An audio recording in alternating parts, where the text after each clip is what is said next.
ये कहानी नहीं, आलमी ताकतों की शतरंज की बिसात पर होने वाली सबसे खतरनाक चाल है।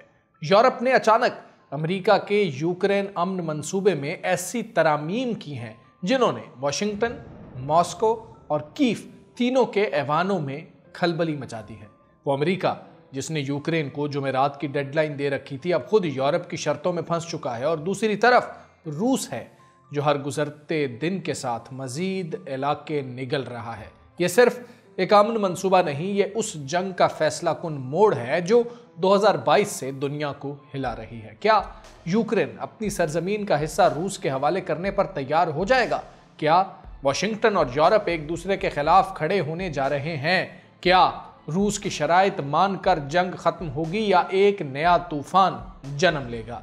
आज इस व्लॉग में इन सवालों के जवाबात आपको मिलेंगे। आप देख रहे हैं 92 न्यूज़ डिजिटल और मैं हूं हमजा तारड़। व्यूअर्स, यूरोपीय ममालिक ने अमेरिका के यूक्रेन अमन मंसूबे का तरमीम शुदा मुसव्वदा पेश कर दिया है। बादशां अमेरिका और यूक्रेन ने पुराने मंसूबे में तब्दीलियों पर इत्तेफाक करते हुए रिफाइंड पीस फ्रेमवर्क तैयार किया है, ताहम इसकी तफसीलात जाहिर नहीं की गई हैं। मंसूबे पर बराह रास्त बातचीत के लिए यूक्रेनी सदर के चंद रोज में अमेरिका के एक बार फिर दौरे के इम्कानात हैं। यूरोपीय ममालिक ने अमेरिका के मुजव्वज़ा मंसूबे में तरमीम करते हुए यूक्रेन की अफवाज की ज़्यादा से ज़्यादा हद में इजाफे की तजवीज़ पेश की है। साथ ही इलाकाई समझौतों के मामले पर भी अमेरिकी मौक़िफ़ को चैलेंज किया है। यूरोपीय दस्तावेज़ के मुताबिक तजवीज़ में कहा गया है कि मुकम्मल अमन कायम ना हो जाने तक यूक्रेनी फ़ौज की हद 8 लाख रखी जाए, जबकि अमेरिकी मंसूबे में फ़ौज की हद 6 लाख तक महदूद करने की तजवीज़ थी। अमेरिकी मंसूबे में शामिल बहुत से निकात पर यूरोपीय ममालिक के एतराज़ात के बाद नई तजावीज़ पर मुश्तमिल ये दस्तावेज़ बरतानिया, फ्रांस और जर्मनी ने तैयार की है। मुसवदे में अमेरिकी तजावीज़ को बुनियाद बनाते हुए मुख्तलिफ निकात को हज़फ, तरामीम या तब्दीलियों की तजवीज़ दी गई है। मुसवदे में कहा गया है कि रूस और यूक्रेन के इलाकाई तबादलों पर मुज़ाकरात लाइन ऑफ कॉन्टैक्ट से शुरू होंगे, बजाय इसके कि पहले से तय कर लिया जाए कि कुछ इलाके डिफेक्टो रूसी तस्वुर किए जाएं, जैसा कि अमेरिकी तजवीज़ में शामिल है। यूरोपीय मुसवदे में यह मुतालबा भी शामिल है कि यूक्रेन को नेटो के आर्टिकल 5 जैसी सिक्योरिटी गारंटी फराहम की जाए। इसके अलावा मुंजमद रूसी असासों के इस्तेमाल से मुतल्लिक अमरीकी तजवीज़ पर भी एतराज़ किया गया है। दस्तावेज़ में कहा गया है कि यूक्रेन की मुकम्मल तामीर नौ की जाएगी और रूस के रियासती असासे उसी वक्त तक मुंजमद रहेंगे जब तक रूस यूक्रेन के नुकसान का माली इजाला नहीं करता। इसके बरक्स अमरीकी मंसूबे में तजवीज़ दी गई है कि $100 अरब के मुंजमद रूसी फंड्स को अमरीकी क़यादत में यूक्रेन की तामीर नौ और सरमायाकारी पर खर्च किया जाए, और इस सरमायाकारी से होने वाले मुनाफे का 50% अमरीका को मिले। अमेरिका ने यह भी तजवीज़ दी थी कि बाकी रकम को अलग अमरीकी रूसी सरमायाकारी मंसूबे में लगाया जाए। अमरीकी सदर डोनाल्ड ट्रंप यूक्रेन पर पुरअमन मुआहदे के लिए दबाव बढ़ाते जा रहे हैं। इतवार को उनका कहना था कि यूक्रेन ने अमरीकी कोशिशों पर बिल्कुल भी शुक्रगुजारी जाहिर नहीं की है, जिस पर यूक्रेनी हुकाम ने फौरी तौर पर ट्रंप के ताउन का शुक्रिया अदा कर दिया। ट्रंप पहले ही यूक्रेनी सदर व्लादिमीर ज़ेलेंस्की को जुमेरात तक अमन मंसूबा कबूल करने की डेडलाइन दे चुके हैं, ताहम अमरीकी वज़ीर ख़ारजा मार्को रूबियो ने कहा है कि यह डेडलाइन हतमी नहीं है।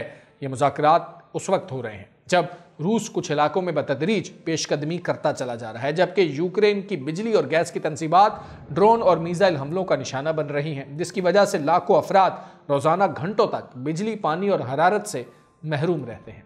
यूक्रेनी सदर को मुल्क में भी दबाव का सामना है, क्योंकि एक बड़े करप्शन स्कैंडल में उनकी काबीना के कई वज़रा का नाम आ चुका है, जिससे अवामी गुस्से में इजाफा हुआ है और मुल्क की मईशत बचाने के लिए दरकार आलमी फंडिंग हासिल करना मजीद मुश्किल हो गया है। रॉयटर्स ने यह दावा किया है कि यूक्रेनी सदर आइंदा चंद रोज में अमेरिका का दौरा करेंगे ताकि इस मंसूबे के हसास निकात पर बराह रास्त आमने सामने बातचीत हो सके। अमरीकी वज़ीर ख़ारजा मार्को रूबियो ने स्विट्ज़रलैंड में अमेरिका और यूक्रेन के दरमियान होने वाली बातचीत को अब तक की सबसे ज़्यादा मौसर और बामानी मुकालमा करार दे दिया है। दोनों ममालिक के हुकाम स्विट्ज़रलैंड में मुलाकातें कर रहे हैं, जहाँ अमरीका, यूक्रेन और रूस के दरमियान जारी जंग के हल के लिए नए अमन मंसूबे की तश्कील पर काम हो रहा है। यूक्रेनी और रूसी हुकाम को 28 निकाती इब्तदाई अमन मुसव्वदा पेश किया गया है, जिसका मकसद 2022 के अवाइल से जारी जंग का खात्मा है। इस मंसूबे के मुताबिक रूस को यूक्रेन के इससे ज़्यादा इलाके दिए जा सकते हैं जो उसके कंट्रोल में इस वक्त मौजूद हैं। यूक्रेन की फ़ौज पर पाबंदियाँ आयद होंगी और यूक्रेन की नेटो में शमूलियत मुस्तकिल तौर पर रोकी जाएगी। ये शराइत मॉस्को के देरीना मुतालबात से बहुत करीब समझे जा रहे हैं। इतवार की शब जारी करदा बयान में व्हाइट हाउस ने जिनीवा में होने वाली बातचीत को वसी, बामकसद, साफगो और शराकतदारी की रूह में होने वाली करार दिया। कहा गया कि यूक्रेनी वफ्द ने इस अमर की तस्दीक की है कि सिक्योरिटी की जमानतें, तवील मुद्दती इक्तिसादी तरक्की, इंफ्रास्ट्रक्चर का तहफ़्फ़ुज़ और सियासी खुद मुख्तारी समेत उनके तमाम बुनियादी खदशात इस मुलाकात में पूरी तरह ज़ेर गौर आए। यूक्रेनी नुमाइंदों ने कहा कि आज दी गई वजाहतों और तरमीम की बुनियाद पर मौजूदा मुसवदा उनके कौमी मफाद से मुताबिकत रखता है और करीबी और तवील मुद्दती सिक्योरिटी के लिए मौसर जमानती तरीक़ाकार फराहम करता है। मार्को रूबियो ने जनीवा में सहाफ़ियों से गुफ्तगू करते हुए बाकी मानदा मसाइल के हल हो जाने का इंदिया भी दिया। जो निकात अभी खुले हैं वो नाकाबिले हल नहीं, हमें बस मजीद वक्त की ज़रूरत है। मुझे यकीन है कि हम उस तक पहुँच जाएंगे। जब उनसे पूछा गया कि आया यूक्रेन रूस को इलाका देने पर समझौता करने को तैयार है, तो रूबियो ने तफसील में जाने से गुरेज किया। सदर ट्रंप ने इब्तदा में यूक्रेन को जुमेरात की डेडलाइन दी थी, मगर हफ्ते को उन्होंने कहा कि मुजव्वज़ा मंसूबा उनकी हतमी पेशकश नहीं है। रूबियो ने कहा कि वो जुमेरात तक मुआहदा चाहेंगे, लेकिन असल अहमियत यह है कि हमने नुमाया पेशरफ्त कर ली है। यूक्रेन के सदर ज़ेलेंस्की ने अपने पैगाम में तस्दीक की कि उनके वफ़द ने अमरीकी और यूरोपीय नुमाइंदों से मुलाकात की है। यह भी अहम है कि अमरीकी नुमाइंदों के साथ मुकालमा जारी है और ऐसे इशारे हैं कि सदर ट्रंप की टीम उनकी बात सुन रही है। व्यूअर्स, ये जंग का अंजाम नहीं बल्कि एक नए खेल की शुरुआत लगती है। वाशिंगटन, मॉस्को और यूरोप तीनों अपनी अपनी शर्तें उठाए मैदान में मौजूद हैं और दरमियान में खड़ा यूक्रेन एक ऐसे फैसले की तरफ धकेला जा रहा है जो उसकी आने वाली नस्लों की तकदीर लिखेगा। अब सवाल ये नहीं कि अमन होने जा रहा है या नहीं, सवाल तो यह है कि किस कीमत पर अमन होगा। क्या यूक्रेन अपनी सरजमीन छोड़कर सांस लेगा? क्या अमेरिका अपनी आलमी साख बचाने के लिए आखिरी लम्हे पर कोई बड़ा सियासी जुआ खेलेगा? क्या यूरोप वाशिंगटन की डिक्टेशन मानेगा या अपने सिक्योरिटी मफादात के लिए अलग रास्ता निकालने जा रहा है? अगले चंद दिन सिर्फ यूक्रेन के नहीं पूरी दुनिया की जोग्राफियाई सियासत का मुस्तकबिल तय करने वाले हैं।